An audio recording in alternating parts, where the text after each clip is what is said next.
নিজেদের ক্রিকেট ইতিহাসের প্রথমবার সুপার ওভারের সাক্ষী হয়েছে বাংলাদেশ, যদিও সেই স্মৃতি স্মরণীয় করে রাখতে পারেনি মেহেদী হাসান মিরাজের দল। 9 বলে 11 রানের সমীকরণ মেলাতে পারেনি সাইফ হাসান, সৌম্য সরকার, নাজমুল হোসেনের শান্তরা। বাংলাদেশ হেরেছে 1 রানে।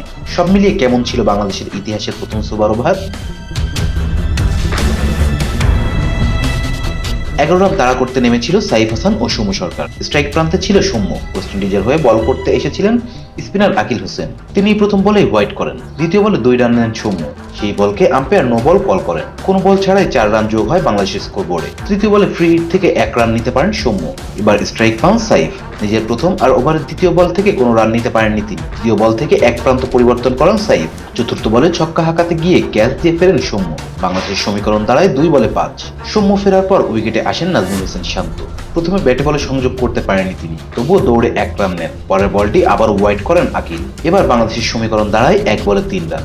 শেষ বলে স্ট্রাইকে ছিলেন সাইফ, কিন্তু সেই বল থেকে 1 রানের বেশি নিতে পারেননি তারা। বাংলাদেশ ম্যাচ হেরেছে 1 রানে। এর আগে মুস্তাফিজুর রহমানের ওভার থেকে 10 রান নিয়েছিল ওয়েস্ট ইন্ডিজ। প্রথম বলে 1 রান দেওয়ার পর দ্বিতীয় বলে ফিরিয়েছিলেন শেফন রাদারফোর্ডকে। তৃতীয় বলে 2 রান নেন ব্র্যান্ডন কিং। চতুর্থ বল থেকে আসে 1 রান। পঞ্চম বলে 2 এবং শেষ বলে বাউন্ডারি হজম করেন ফিজ।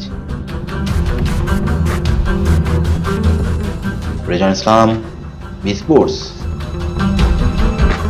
Please subscribe our channel to get more information about Cricket World.